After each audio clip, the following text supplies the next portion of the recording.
Welcome students and my dear parents. JEE 2025 examination shift వైజ్గా paper ఎవరికి ఎలా ఉండబోతుంది డే 1 నుంచి డే 5 వరకు. ఇక్కడ షిఫ్ట్ వైజ్గా పేపర్ అనగానే మనకు మెయిన్గా మీ యొక్క పేపర్లో హైయెస్ట్ మార్క్స్ కానీ లోయెస్ట్ మార్క్స్ కానీ అంటే పేపర్ యొక్క డిఫికల్టీ లెవెల్ అందులో వచ్చిన మార్క్స్ బేస్ చేసుకుని మీ పర్సంటేజ్ని డిసైడ్ చేసేది number of questions. Easy number of questions ఎన్ని వచ్చాయి, మోడరేట్ క్వశ్చన్స్ ఎన్ని వచ్చాయి, టఫెస్ట్ క్వశ్చన్స్ ఎన్ని వచ్చాయి అనే దాన్ని బేస్ చేసుకొని ఉంటుంది. మీరు టఫెస్ట్ క్వశ్చన్స్ సాల్వ్ చేయడానికి ఎక్కువ టైం స్పెండ్ చేస్తే లాస్ అవుతారు. ఈ టఫెస్ట్ క్వశ్చన్ లీవ్ చేసి ఫస్ట్ ఈజీ మోడరేట్ క్వశ్చన్స్కి ఎక్కువ టైం స్పెండ్ చేసి కరెక్ట్ ఆన్సర్ తీసుకోగలిగితే మీరు మార్క్స్ ఎక్కువ తెచ్చుకోగలుగుతారు. సో మరి టఫెస్ట్ క్వశ్చన్స్ అసలు ఒక పేపర్లో ఎన్ని వస్తాయి, మోడరేట్ క్వశ్చన్స్ ఎన్ని వస్తాయి, ఈజీ క్వశ్చన్స్ ఎన్ని వస్తాయి సబ్జెక్ట్ వైజ్గా అనేది క్లారిటీగా ప్రీవియస్ ఇయర్స్ 2024లో ప్రతి షిఫ్ట్లో ఏ పేపర్లో ఎన్ని క్వశ్చన్స్ వచ్చాయి అనేది క్లారిటీగా ఇప్పుడు మీకు క్లియర్ అనాలిసిస్ చూపిస్తాను. ఇది చూస్తే మీకు ఒక కాన్ఫిడెన్స్ వస్తుంది. Easy number of questions, moderate questions ఎన్ని వస్తాయి, మీరు ఎన్ని క్వశ్చన్స్ సాల్వ్ చేయగలుగుతారు, టఫెస్ట్ క్వశ్చన్స్ ఎంత తక్కువగా ఉంటాయి అనేది మీకు అర్థమవుతుంది. సో ఇక్కడ చాలామంది స్టూడెంట్స్ వరి అయ్యేది ఎక్కడ అంటే టఫెస్ట్ క్వశ్చన్స్ వస్తాయి కదా, మేము చేయలేమేమో, చేయకపోతే మాకు మార్క్స్ లాస్ అవుతాయి, దీనివల్ల మేము డిసప్పాయింట్ అయిపోయాం అనేది చాలామంది స్టూడెంట్స్ చెప్పిన రివ్యూ ఎగ్జామ్ రాసిన తర్వాత. ఎందుకంటే పేపరు ఆన్లైన్లో ఎగ్జామ్ ఓపెన్ చేస్తారు, ఫస్ట్ క్వశ్చన్ చూస్తారు, సెకండ్ క్వశ్చన్ చూస్తారు, థర్డ్ క్వశ్చన్ చూస్తారు.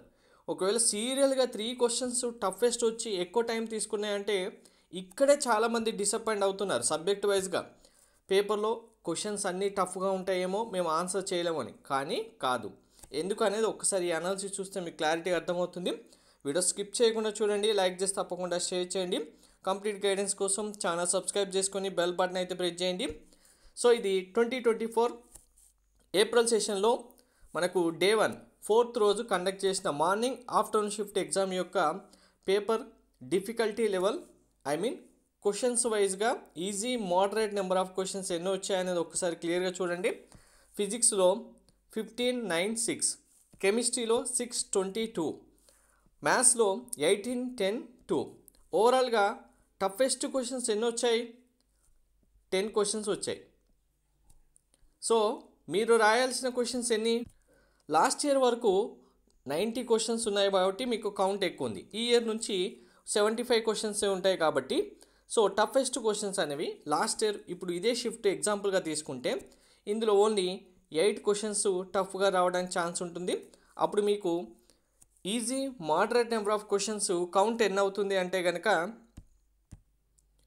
67 క్వశ్చన్స్ మీకు easy moderate number of questions ఉంటాయి. సో ఎగ్జామినేషన్ హాల్లో మీకు టఫెస్ట్ క్వశ్చన్స్ వస్తున్నాయంటే కనుక మీరు ఎక్కువ టైం తీసుకుంటున్నారంటే కనుక వాటిని లీవ్ చేసి మీకు నెక్స్ట్ వచ్చే questions easy number of questions ఉంటాయి, మోడరేట్ క్వశ్చన్స్ ఉంటాయి, వాటికి టైం స్పెండ్ చేసి ఆన్సర్స్ వచ్చేలాగా ట్రై చేయండి. అలాగే మిగిలిన షిఫ్ట్ కూడా ఒకసారి చూస్తే మీకు క్లారిటీగా అర్థమైపోతుంది కదా, చూడండి. సో ఇక్కడ physics, chemistry, maths 25-5, 11th 18-1, 24-6-0. So ఓవరాల్గా టఫెస్ట్ క్వశ్చన్స్ అంటే ఇంకా ఇవి 100% స్కోర్ చేయగలిగే స్టూడెంట్స్ ఎవరైతే ఉంటారో 300/300 మార్క్స్ ఎవరైతే ఉంటారో మ్యాక్సిమం ఈ స్టూడెంట్స్కి వస్తాయి. కానీ కన్ఫామ్గా మనకు 300/300 రావాలని రూల్ లేదు కదా. ఒక టాప్ కాలేజీలో మనకు సీట్ వస్తే చాలు. మీరు కావాలనుకున్న సిఎస్సి సీట్ అయినా, లేదు మీరు క్వాలిఫై అయితే అడ్వాన్స్ ఎగ్జామినేషన్లో ఐఐటి సీట్ వస్తుంది అనుకున్నా కన్ఫామ్గా 300/300 అయితే అందరికీ కాదు కదా, దానికన్నా తక్కువ మార్క్స్ వచ్చినా చాలు. అలాంటప్పుడు easy moderate number of questions solve చేయగలిగితే మీరే హయ్యెస్ట్ మార్క్స్ తెచ్చుకున్న స్టూడెంట్స్ అవుతారు. సో ఇక్కడ ఈ టఫెస్ట్ క్వశ్చన్స్ బేస్ చేసుకొని వరి అయ్యే స్టూడెంట్స్ ఉంటే, పేరెంట్స్ ఉంటే కనుక ఒకసారి స్టూడెంట్స్ కూడా ఈ మ్యాటర్ కన్వే చేయండి. ఇక్కడ చూడండి ఓన్లీ 6 క్వశ్చన్స్ ఉన్నాయి. So easy number of questions count చూడండి, చాలానే ఉంటాయి. మీరు పేపర్ చూడగానే వరి అయిపోయి టెన్షన్ అయిపోయి అనవసరంగా మార్క్స్ తెచ్చుకోకుండా ఉండకండి. సో ప్రతి షిఫ్ట్కి సంబంధించి క్లియర్గా అనాలిసిస్ ఇక్కడ మీకు ప్రొవైడ్ చేయడం జరిగింది చూడండి. అండ్ వెరీ ఇంపార్టెంట్, మ్యాక్సిమం మీకు 12th క్లాస్ సిలబస్ నుంచే ప్రతి షిఫ్ట్లో ఎక్కువ క్వశ్చన్స్ వచ్చాయి. మనకు 10 షిఫ్ట్లో కంపేర్ చేసుకుంటే కనుక ఆల్మోస్ట్ 8 షిఫ్ట్స్ పేపర్స్లలో, అంటే 8 పేపర్స్లలో 12th క్లాస్ నుంచే నెంబర్ ఆఫ్ క్వశ్చన్స్ కౌంట్ ఎక్కువ ఉంటుంది, 11th నుంచి తక్కువ ఉంటుంది. అంటే ఇప్పుడు 100% మన క్వశ్చన్స్ కౌంట్ తీసుకుంటే కనుక వెయిటేజ్ 11th క్లాస్వి 45% ఉంటే 12th క్లాస్ది 55% వెయిటేజ్ రావడానికి ఛాన్స్ ఉంటుంది. అంటే మీకు 12th class syllabus and 12th class chapters ఎక్కువగా గ్రిప్ ఉంటే మీరు మార్క్స్ గెయిన్ చేయడానికి కూడా ఎక్కువ ఛాన్స్ ఉంటుంది. అలాగే మిగిలిన షిఫ్ట్లలో కూడా పేపర్స్ చూడండి ఇక్కడ. సో టఫెస్ట్ క్వశ్చన్స్ మీకు చాలా తక్కువగానే ఉంటాయి.